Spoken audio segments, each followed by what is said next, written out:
हमारे साथ हमारे दो मेहमान जो हैं जुड़ गए हैं हमारे साथ। अवधेश उपाध्याय जी जुड़ गए हैं जो कि प्रवक्ता हैं भारतीय जनता पार्टी से, साथ ही साथ हमारे साथ अरविंद मिश्रा जी जुड़ गए हैं जो कि अंतर्राष्ट्रीय हिंदू परिषद के प्रवक्ता हैं। आप दोनों मेहमानों का बहुत बहुत स्वागत है सुदर्शन न्यूज पर। पहला सवाल यहाँ पर अवधेश जी आप ही से रखना चाहूंगा। जिस तरीके से पूरा मामला हुआ, पहला रिएक्शन सबसे पहले आपसे लूंगा, उसके बाद सवालों पर। अभिषेक जी, जिस प्रकार देश की राजधानी दिल्ली के जहांगीरपुरी में जी प्रभु श्री राम के भक्त हनुमान जी के जो भक्त हैं उन पर पथराव किया गया, पेट्रोल पंप की बारिश की गई, तलवारों से उनको डराया गया, बहुत ही दुर्भाग्यपूर्ण है। उसकी मैं कड़ी निंदा करता हूं। और देखिए, मैं पूछना चाहता हूं दिल्ली सरकार, केजरीवाल सरकार से, जो बात बात पे कहते हैं दिल्ली जो मॉडल है उनका जो वर्ल्ड क्लास मॉडल है, तो क्या यही वर्ल्ड क्लास मॉडल है? क्या हिंदुओं को डराकर आप वर्ल्ड क्लास दिल्ली बनाना चाहते हो? क्या हिंदुओं को उनका पर्व मनाने का अधिकार नहीं है क्या? जिस प्रकार दिल्ली में वो, उससे पहले आपने देखा रामनवमी पर राम भक्तों पर पथराव किया गया, उससे पहले आपने देखा राजस्थान में देवी भक्तों पर पथराव किया गया, उसमें भी हिंदुओं पर अत्याचार हुआ। रामनवमी पर हिंदुओं पर अत्याचार हुआ, मतलब हिंदू केवल अत्याचार के लिए बना हुआ है। लेकिन कुछ लोग ऐसे हैं हमारे देश में, अभी कुछ नहीं बोलेंगे, लेकिन यही केस अगर किसी इस्लाम धर्म में के लोगों पर होता, कोई अगर पथराव हो जाता या किसी को फंसाया जाता, तो ये सब लोग बाहर निकल आते। तो हमारे देश में एक एंटी हिंदू लॉ भी है। मैं ये पूछना चाहता हूँ, जो गंगा जमुनी की तहजीब की बात करते हैं बात बात पर, तो क्या जहांगीरपुरी में जो ये हनुमान भक्तों पर पथराव हुआ है, क्या ये गंगा जमुनी की तहजीब का उदाहरण है क्या? जी बिल्कुल बिल्कुल बिल्कुल, ये बड़ा और अहम सवाल है अवधेश जी, साफ तौर पर ये बड़ा और अहम सवाल है जिस पर विचार जो है यहाँ पर प्रशासनिक अमले को भी करना चाहिए। एक बार अरविंद जी से उनका जो है रिएक्शन पहले ले लेते हैं। अरविंद जी, आपके पास आना चाहूंगा और पहला रिएक्शन आपसे लेना चाहूंगा। जिस तरीके से हम सभी ने देखा और आहत भी है कहीं ना कहीं हम सब, जिस तरीके से हनुमान भक्तों पर हमला किया गया, बार बार हिंदू त्योहारों को निशाना बनाया जा रहा है इन जिहादियों की ओर से, इन विधर्मियों की ओर से। देखिए, यहाँ पर सुबह भी टेंशन हुई थी जी। सुबह भी कुछ लोगों ने एक यात्रा सुबह भी निकली थी जी। उस समय भी इन लोगों ने तनाव बनाया था जी। लेकिन उस समय ये दुर्घटना टल गई थी जी। तो ये पूरा इलाका एक मिनी पाकिस्तान के तौर पर है जी। इस इलाके के अंदर पुलिस एंट्री नहीं करती है जी। मैं खुद जहांगीरपुरी में रहता हूँ, इसलिए इस बात को मैं अच्छी तरह जानता हूँ। इस पूरे इलाके में यदि आप मुझे समय दें तो इस इलाके की थोड़ी सी ज्योग्राफी बताना चाहूंगा मैं आपको जी। बिल्कुल बिल्कुल। ये एक ऐसा इलाका है जहां पिछले कई वर्षों से पुलिस और एमसीडी घुसती नहीं है। अगर जो आप दिल्ली एमसीडी में जो एनक्रोचमेंट का विरोध करने वाली या जो ये फुटपाथ पर कब्जा करने हटाने वाली जो टीम आती है, उसकी जो राइड आती है जी, आप उसको यदि निकलवाएंगे तो आप पाएंगे कि साल में 4 बार 5 बार सी ब्लॉक और कुशल सिनेमा रोड पर ही वो राइड निकलती है। कागज में ऑर्डर होते हैं कुशल सिनेमा रोड की सफाई के जी, लेकिन पुलिस और एमसीडी की मिली भगत से जी, खास करके एमसीडी की मिली भगत से जी, वो हिंदू इलाकों में ड्राइव चला करके जी और उसके कर्तव्य की इतिश्री कर लेते हैं, क्योंकि on paper Kushal cinema road C block इस बस्ती का नाम होता है जी, लेकिन वास्तव में वो अभी 11 तारीख को 11 अप्रैल को जी सी ब्लॉक के अंदर ऐसे ही एक ड्राइव चली जिसने एनक्रोचमेंट को हटाया जी, लेकिन वो केवल हिंदू इलाकों के अंदर हुई जी, केवल हिंदू इलाकों के अंदर जी। और इसकी जब शिकायत हम एमसीडी को करते हैं जी, तो एमसीडी इसको सुनती नहीं है। पूरा चोर बाजार वहां चलता है, करारी बाजार जिसे बोलते हैं, बिल्कुल अंदर इलीगल स्लॉटर हाउसेस चलते हैं जी। आप यदि वहां जाएंगे नॉर्मल डेज के अंदर तो आपको भैंसे की टंगी हुई बॉडीज जी बड़ी लंबी कतार मिलेगी, 20-20, 25-25 दुकानें जी। पूरे कोरोना के पीरियड में पुलिस ने वहां एक भी चालान नहीं काटा जी, एक दिन भी मार्केट बंद नहीं हुई जी। वो पूरी तरह से लॉलेस लैंड है वो जी। बिल्कुल बिल्कुल अरविंद जी, साफ तौर पर इन विधर्मियों के हौसले काफी बुलंद है। एक बार अवधेश का रुख करूंगा। अवधेश जी, जिस तरीके से पूरा ये प्रकरण हुआ है, जिस तरीके से बात पिछले साल की भी निकल कर आ रही है कि पिछले साल भी छोटी मोटी कुछ घटनाएं घटित हुई थी, लेकिन उसके बाद भी दिल्ली पुलिस अलर्ट नहीं हुई। ऐसे में क्या ये माना जाए कि पिछले साल से ही ये विधर्मी जो है, जिहादी जो है, ये प्लान करके बैठे हुए थे कि जब अगला त्यौहार आएगा, अगली शोभा यात्रा निकलेगी अगले साल, उस पर हम पथराव करेंगे और उस पर हम बड़े तरीके से हमला बोलेंगे, क्योंकि जिस तरीके से पत्थर बरसाए गए हैं ये साफ तौर पर जाहिर होता है इससे कि ये पत्थर जो हैं ये तुरंत ही वहां नहीं पहुंचे थे, ये पूरी प्लानिंग थी। देखिए अभिषेक जी, बिल्कुल प्लानिंग थी। ये जो हुआ दिल्ली में जो घटना हुई है, ये कोई संयोग नहीं है, ये प्रयोग है, ये सुनियोजित है जी। एक बात मैं पूछना चाहता हूँ, ये जो पेट्रोल पंप एकदम आ गए छत पर, पत्थर आ गए, वो कहाँ से आए? जी। और मैं आपके दर्शकों को एक चीज और बताना चाहूंगा, जहांगीरपुरी दिल्ली का वही इलाका है जहां दिल्ली के माननीय मुख्यमंत्री अरविंद केजरीवाल साहब इन जिहादियों को बसाने में लगे पड़े हैं। जी। और इनके जो रोहिंग्या हैं, बांग्लादेशी जो मुसलमान हैं, उनके पूरे आधार कार्ड, राशन कार्ड बनाए गए हैं, उनको फ्री बिजली दी जा रही है, उनको फ्री पानी दिया जा रहा है, केवल इसीलिए उनको तैयार किया जा रहा है कि आप समय समय पर हिंदू त्योहारों पर अपना रूप दिखाइए, उनके त्योहारों को मत मनाने दीजिए, उनकी शोभा यात्रा पर रोक लगाइए, पत्थर मारिए, पेट्रोल पंप मारिए। इसकी जिम्मेदार केवल कोई नहीं है, केवल है तो केवल दिल्ली सरकार है, केजरीवाल सरकार है, जिन्होंने इन्हें पनाह दी है जिहादियों को दिल्ली में। उनकी इतनी हिम्मत इसलिए हुई है क्योंकि उन्हें पता है कि दिल्ली में मेरा आका बैठा हुआ है केजरीवाल, और केजरीवाल साहब से जब पूछो तो वो हाथ खड़े कर देते हैं, अरे केंद्र के हाथ में है भाई, केंद्र के हाथ में है। अरे भाई आप मुख्यमंत्री क्यों बनाए गए हो? जी। जैसे कि मैं एक बात पूछना चाहता हूँ, मुख्यमंत्री कौन बनाता है? जनता बनाती है कि केंद्र सरकार बनाती है? बिल्कुल बिल्कुल जनता बनाती है। जनता बनाती है ना, तो आप जनता को सुरक्षा सुविधा देने के लिए आप क्यों पीछे हट जाते हो? जी। फिर केंद्र सरकार के नाम लेने लगते हैं आप। अरे भैया आप पे दिल्ली नहीं संभाल रही है तो इस्तीफा दे दो ना, कोई और संभाल लेगा। जी। और ये तो कोर्ट में भी इनका अरविंद केजरीवाल साहब को बोला है कई बार, हर बार दंगे कराते हैं केवल हिंदुओं को डराने के लिए।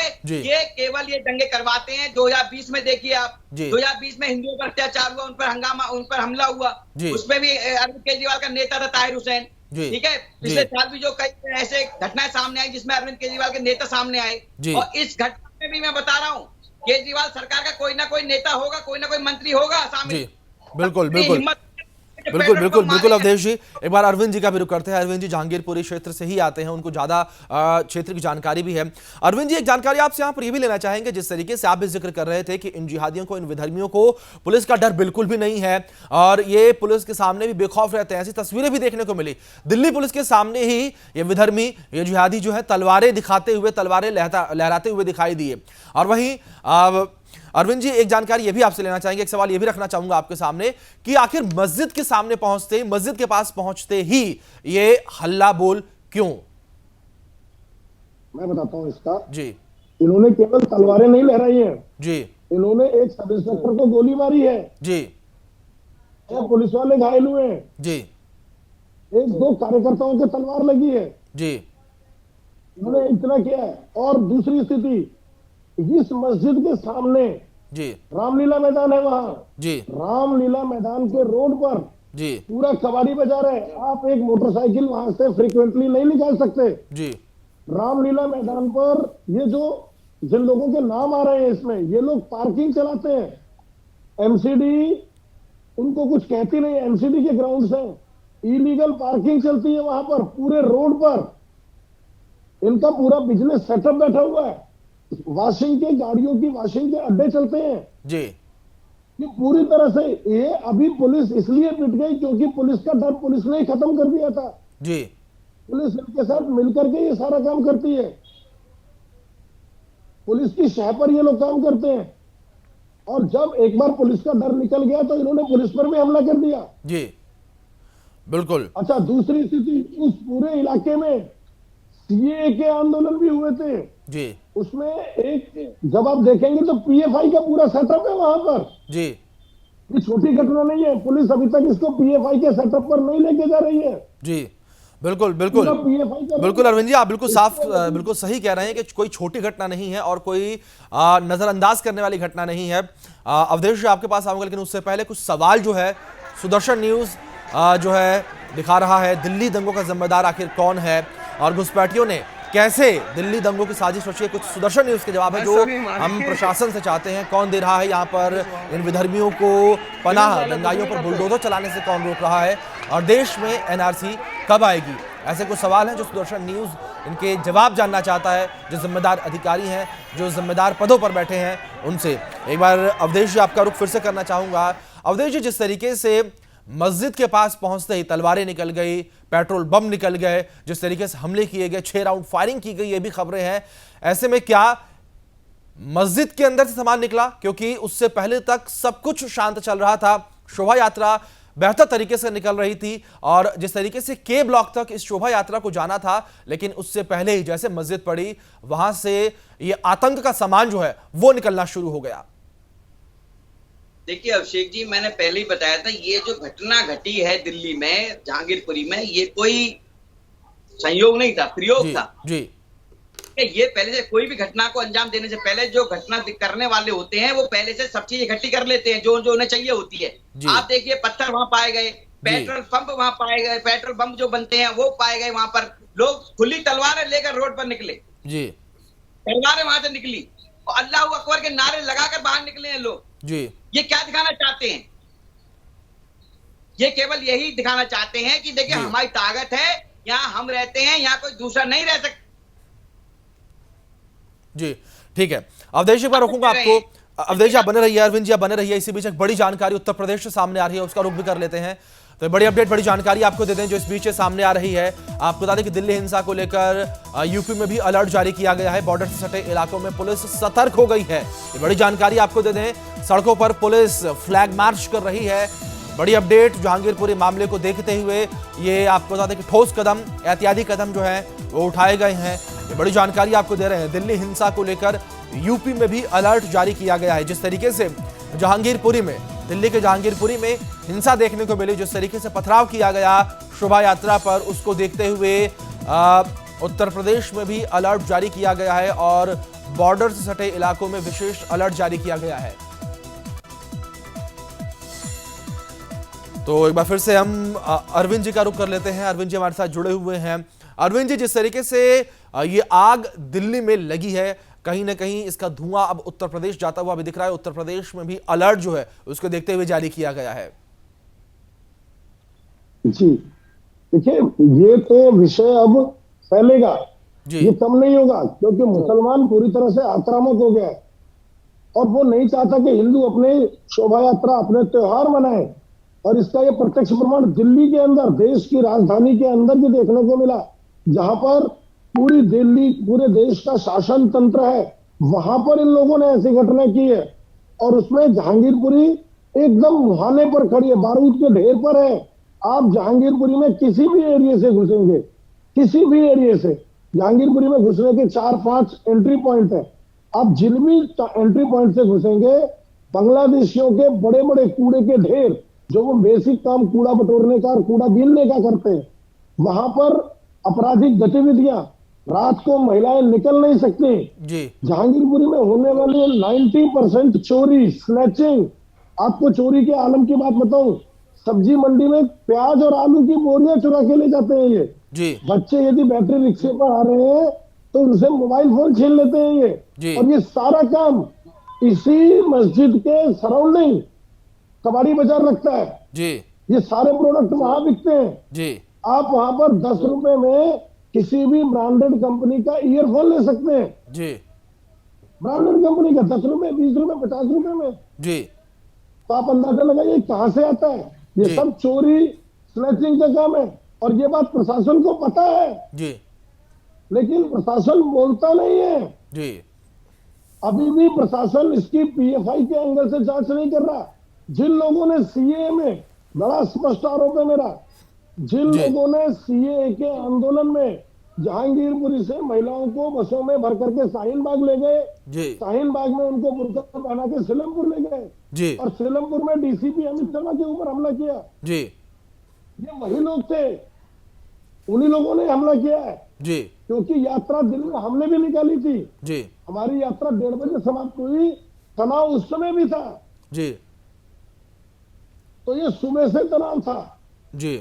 और इलीगल मदरसे चलते हैं, इलीगल स्लॉटर हाउसेज हैं, एमसीडी इसके ऊपर ध्यान नहीं देती। एमसीडी के अधिकारियों की मिलीभगत है, लेकिन फंडिंग इनके पास पर्याप्त है जी। बिल्कुल बिल्कुल साफ तौर पर अरविंद जी, इनके पास फंडिंग पर्याप्त है, तभी इनके हौसले भी इस तरीके से बुलंद हैं। इन विधर्मियों के, इन जिहादियों के हौसले इतने बुलंद हैं कि ये लगातार हिंदू त्योहारों को अपना निशाना बना रहे हैं। एक बार अवधेश उपाध्याय जी का भी रुख करते हैं। अवधेश जी, आपने भी सुना यहाँ पर अरविंद जी को, जिस तरीके से यहाँ पर पूरा षड्यंत्र जो है जहांगीरपुर में रचा गया। पुलिस भी कहीं ना कहीं, जिस तरीके से अरविंद जी जो है जहांगीरपुरी क्षेत्र से ही आते हैं, कह रहे हैं कि पुलिस को भी सब कुछ पता है यहाँ पर जिस तरीके से गैरकानूनी काम किए जाते हैं। लगातार यहाँ के जो विधर्मी है, जो जिहादी है, गैरकानूनी कामों में संलिप्त है, लेकिन इसके बाद भी ठोस कार्रवाई नहीं की जाती है। आम आदमी पार्टी की जी लेकिन मुख्यमंत्री अरविंद केजरीवाल जो कि मैं देता हूँ है। अभी जैसे कह रहे थे चोरी चपाटी, ठीक है, छीना झपटी वही होती है। यहाँ पर जी तो जगह जिहादी बताने वाले वहाँ पर अरविंद केजरीवाल जी है, जो वहाँ पर पूरी में इन्हें बताने लगे हुए हैं, जी इनके राशन कार्ड बनवाने में लगे हुए हैं, जी। इनके आधार कार्ड बनवा रहे हैं, इनको खाना पीना सब, बिजली पानी सब फ्री दिया जा रहा है। जी। तो भैया उनकी हिम्मत नहीं बढ़ेगी, ये बताइए मुझे आप। जी वो डरेंगे किससे? उन्हें पता है ना कि मेरा आका तो बैठा है मुझे बचाने के लिए। जी। अरविंद केजरीवाल जी के हाथ खड़ा कर देते हैं, अरे भाई साहब मेरे हाथ में तो पुलिस है ही नहीं, केंद्र के हाथ में। अरे भाई साहब अभिषेक जी, मैं आपको और आपके दर्शकों को एक बात बताना चाहूंगा। जी। जब कोरोना के समय में, जब कोरोना खुला था, मतलब लॉकडाउन खुला था, उस समय मंदिर बंद थे, मस्जिद खुल रही थी, जी ठीक है। तब जी। दिल्ली पुलिस ने मंदिर बंद करवाए थे, जी। तब नहीं कही थी इन्होंने केंद्र के हाथ में है। जी। दूसरी बात, अभी अरविंद केजरीवाल के खिलाफ एक आंदोलन किया गया था युवा मोर्चा की तरफ से, भाजपा जी। युवा मोर्चा की तरफ से। उसमें युवा मोर्चा दिल्ली के कुछ कार्यकर्ता को जेल में करवा दिया अरविंद केजरीवाल साहब ने। तब जी। नहीं बोला उन्होंने दिल्ली पुलिस के बारे में। जी। लेकिन यदि कोई घटना होती है, हिंदू मुस्लिम वाली बात, कोई घटना ऐसे हमला होते हैं, तो उसमें ये कहते हैं अरविंद केजरीवाल साहब कि भाई हमारे हाथ में तो पुलिस है ही नहीं, केंद्र के हाथ में है। तो इसकी जिम्मेदार जो घटना दिल्ली में हुई है, पूरी तरह से दिल्ली सरकार, केजरीवाल सरकार है, जिसने इन जिहादियों को पनाह दिया दिल्ली में, जिसकी वजह से इनके हौसले बढ़े हुए हैं, और जिसकी वजह से आज ये जो है जहांगीरपुरी में हिंदुओं पर हमला हुआ है, उसकी जिम्मेदार केवल केजरीवाल सरकार है, उसके अलावा कोई नहीं है। बिल्कुल बिल्कुल साफ तौर पर अवधेश जी, जिस तरीके से लगातार ऐसी घटनाएं घटित हो रही हैं, कहीं ना कहीं ये घटनाएं आहत पहुंचा रही हैं और तमाम बड़े सवाल भी खड़े कर रही हैं कि आखिर इनके हौसले इतने बुलंद कैसे हैं। एक बार अरविंद जी का रुख करते हैं। अरविंद जी, जिस तरीके से जहांगीरपुरी से हैं, आपको इस पूरे घटनाक्रम की जानकारी जो है वो काफी बेहतर तरीके से होगी। एक बार हमारे दर्शकों को आप बताइए कि किस तरीके से तो चलिए एक बार बड़ी जानकारी का रुख कर लेते हैं, गेस्ट पर जाएंगे। दिल्ली दंगों पर बड़ी जानकारी इस बीच सामने आ रही है। अब तक आपको बता दें कि 14 लोग जो हैं गिरफ्तार हो चुके हैं। ये बड़ी अपडेट आपको दे दें, दिल्ली पुलिस की एफआईआर में ये बड़ा खुलासा हुआ है। बड़ी अपडेट आपको दे दें कि अंसार ने यहाँ पर उपद्रव शुरू किया था, तो ये बड़ी जानकारी आपको दे रहे हैं जो इस बीच से सामने आ रही है। आपको बता दें कि दिल्ली दंगों पर ये बड़ी जानकारी सामने आ रही है। अब तक 14 लोग जो हैं वो गिरफ्तार हुए हैं और दिल्ली पुलिस की एफआईआर में बड़ा खुलासा हुआ है। दिल्ली पुलिस की एफआईआर से ये बड़ा खुलासा जो है पता चला है। तो आपको बता दें कि लगातार इन विधर्मियों की ओर से जिस तरीके से हमले किए गए, जिस तरीके से दिल्ली में एक बार फिर से दंगे भड़काने का प्रयास जो है किया गया।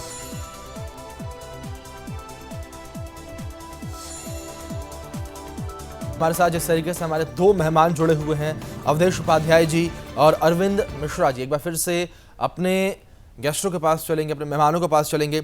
अरविंद जी, सवाल आपसे यहाँ पर जिस तरीके से मैंने किया था कि जहांगीरपुरी में जिस तरीके से पूरा घटनाक्रम हुआ, एक बार आप विस्तार से हमारे दर्शकों को बताइए, क्योंकि आप भी जहांगीरपुरी क्षेत्र से ही आते हैं, आपको जानकारी अधिक होगी कि ग्राउंड पर किस तरीके से क्या हुआ, कैसे शोभा यात्रा पहुंची मस्जिद के पास, किस तरीके से यहाँ पर विधर्मियों ने और जिहादियों ने हमला किया। देखिए, वहां से 3 शोभा यात्राएं चली जी। एक रूट अलग था, लेकिन एक यात्रा यहाँ से चली तो उसे भी इन लोगों ने सामने से निकलने से मना किया था, उसको रोकने की कोशिश की। फिर ये जो यात्रा थी, इस यात्रा में तो संख्या सबसे कम थी, बहुत छोटी शोभा यात्रा थी, शांतिपूर्वक ये लोग अपना नाचते गाते निकल रहे थे जी। कोई विवाद नहीं था। एकाएक उनको कुछ लोगों ने रोका और मस्जिद के ऊपर से लगभग महिलाओं ने 1500 महिलाओं ने पथराव शुरू कर दिया जी। बच्चों ने पथराव शुरू कर दिया। और जब तक कोई कुछ समझ पाता, 3 तरफ से घेर के पथराव शुरू हुआ जी। और जब तक कोई कुछ समझ पाता तब तक तो ये लोग घेर चुके थे, भगदड़ मच गई थी वहां। मतलब ऐसी बुरी स्थिति थी, उसमें एक कार्यकर्ता जो डीजे के पास बैठा, डीजे के ऊपर था, उसको तलवार मार दी, उसकी गर्दन पर तलवार लगी है जी। इस प्रकार का वहां एकदम से ये, और पूरी तरह से सोची समझी रणनीति थी, कोई अचानक नहीं हुआ, कोई एकदम से स्पॉन्टेनियस नहीं था, ये पूरी तरह से सोची समझी रणनीति के तहत इन लोगों ने हमला किया यात्रा पर और वहां पर ये हिंदू घायल हुआ। अभी सच्चाई किसी को नहीं पता कि कितने हिंदुओं को चोट लगी है जी। कितना कार्यकर्ता, आप अंदाजा लगाइए कि 200 150 के आसपास वहां कार्यकर्ता था और उसमें से बहुतों के अभी भी मोबाइल फोन स्विच ऑफ है जी। तो वो क्या स्थिति बनी होगी। छोटे छोटे बच्चे थे, लोग ये जो कह रहे हैं कि भाई मस्जिद के सामने, अरे वो रोड है जहांगीरपुरी की बड़ी रोड, और उस रोड पर चारों तरफ से कब्जा जो है वो बांग्लादेशी मुस्लिम कबाड़ियों का है। बांग्लादेशी में नहीं, सब प्रकार के मुसलमान है, वो मुसलमानों का पूरी तरह से उस रोड पर ऑक्यूपाई है। वहां बड़ी बड़ी भैंसे की मीट की दुकानें हैं, कबाड़ी की बाजार लगता है वहां पर जी। पूरा कुशल सिनेमा रोड जी पड़ा इन सबसे, बिल्कुल करके हमला किया। बिल्कुल बिल्कुल बिल्कुल अरविंद जी, साफ तौर पर ये बड़ा सवाल जिस तरीके से लगातार आप भी जिक्र कर रहे हैं, ये बड़ा सवाल है। इसी बीच एक बड़ी जानकारी भी सामने आ रही है, इसका रुख कर लेते हैं। आपको बता दें कि दिल्ली दंगों पर ये बड़ी खबर, बड़ी अपडेट आ रही है। जहांगीरपुरी हिंसा के बाद क्षेत्र में सुरक्षा बढ़ा दी गई है। चप्पे चप्पे पर आपको बता दें कि सुरक्षा बल तैनात किया गया है। बड़ी जानकारी, पुलिस फ्लैग मार्च कर रही है क्षेत्र में। बड़ी जानकारी, अहम जानकारी आपको दे रही है। पुलिस पूरे क्षेत्र में फ्लैग मार्च भी निकाल रही है। तो दिल्ली दंगों पर यह बड़ी खबर इस बीच सामने आ रही है। जिस तरीके से कल देर शाम दंगे भड़के जहांगीरपुरी में, जिस तरीके से विधर्मियों के द्वारा पथराव किया गया शोभा यात्रा पर, जिस तरीके से जिहादियों के द्वारा हमले किए गए, इसके बाद अब पुलिस ने फ्लैग मार्च जो है क्षेत्र में निकाला है शांति व्यवस्था बनाए रखने के लिए, और चप्पे चप्पे पर पुलिस बल तैनात है। ये बड़ी जानकारी आपको दे रहे हैं जो इस बीच सामने आ रही है। तो वहीं इसी बीच आपको यह भी सुनवाते हैं कि दिल्ली के मुख्यमंत्री अरविंद केजरीवाल ने इस पूरे विषय पर क्या कुछ कहा। सब लोगों को शांति बनाए रखनी है, सब लोगों को व्यवस्था बनाए रखनी है, और अगर ज़रूरत पड़े तो जो एजेंसीज़ हैं, जो पुलिस है, जो सरकारें हैं जिनकी जिम्मेदारी है, दिल्ली में केंद्र सरकार की जिम्मेदारी है, तो केंद्र सरकार दिल्ली में शांति व्यवस्था बनाए रखें। मैं लोगों से भी अपील करता हूं कि इसमें शांति और व्यवस्था। तो वहीं हमारे साथ अवधेश जी भी जुड़े हुए हैं, बीजेपी से प्रवक्ता हैं भारतीय जनता पार्टी से। अवधेश जी, आपने भी सुना होगा यहाँ पर किस तरीके से दिल्ली के मुख्यमंत्री अरविंद केजरीवाल ने एक बार फिर से ठीकरा केंद्र सरकार के माथे फोड़ दिया। उन्होंने कहा कि केंद्र सरकार के अधीन दिल्ली है, केंद्र सरकार को यहाँ पर देखना चाहिए। देखिए अभिषेक जी, मैं कल सुन रहा हूँ, कल जैसे ये घटना घटी है दिल्ली में, तब से ये बोल रहे हैं यही बात, और यही बात मैंने आपको से भी कही भी। जी देखिए, किसी भी राज्य का मुख्यमंत्री तय करती है उसकी जनता, उस राज्य की। जी केंद्र सरकार तो नहीं करती ना, केंद्र सरकार नॉमिनेट करके भेजती है क्या? तो केंद्र सरकार ने यहाँ का नॉमिनेट कर दिया मुख्यमंत्री, दिल्ली का, यूपी का। ये भैया मुख्यमंत्री चुनती है जनता, और वो इसलिए चुनती है कि वो मुख्यमंत्री उनको उस राज्य की जनता को सुरक्षा सुविधा दे सके। यदि केजरीवाल साहब आप दिल्ली की जनता को सुरक्षा सुविधा देने के लिए तैयार नहीं है तो आप इस्तीफा दे दीजिए। जी आरोप प्रत्यारोप की राजनीति करना छोड़िए, आपको शोभा नहीं देता। आप जिम्मेदार एक नागरिक हैं, आप एक जिम्मेदार नेता हैं अपनी पार्टी के, मुख्यमंत्री हैं राज्य के, और आप ऐसी बातें करते हैं, केंद्र पर छोड़ देते हैं ठीक हर चीज का। जी भाई ये बताइए ना, जहांगीरपुरी में उन जिहादियों को बसाया किसने? जी केजरीवाल सरकार ने। उनके आधार कार्ड, उनके पैन कार्ड, उनके राशन कार्ड किसने बनवाए? केजरीवाल सरकार ने। बिल्कुल। उनको पानी बिजली कौन फ्री दे रहा है? केजरीवाल सरकार। बिल्कुल। तो जिम्मेदार कौन है उनका? तो जिहादी को पाल रहा है केजरीवाल सरकार जिम्मेदार है। बिल्कुल बिल्कुल बिल्कुल अवधेश जी, साफ तौर पर इन जिहादियों पर, इन विधर्मियों पर बड़ी और कड़ी कार्यवाही दोनों होनी चाहिए। फिलहाल अवधेश जी, अरविंद जी, आप दोनों लोगों का बहुत बहुत शुक्रिया। आप दोनों ने अपना कीमती समय सुदर्शन न्यूज को दिया और हमारे साथ आप जुड़े, और ये तस्वीर एक बार फिर से हम अपने दर्शकों को दिखा रहे हैं किस तरीके से यहाँ पर विधर्मियों ने हमला किया, किस तरीके से शोभा यात्रा पर, श्री हनुमान जयंती के अवसर पर, श्री हनुमान जन्मोत्सव के अवसर पर जिस तरीके से शोभा यात्रा निकाली गई उस पर हमला किया गया।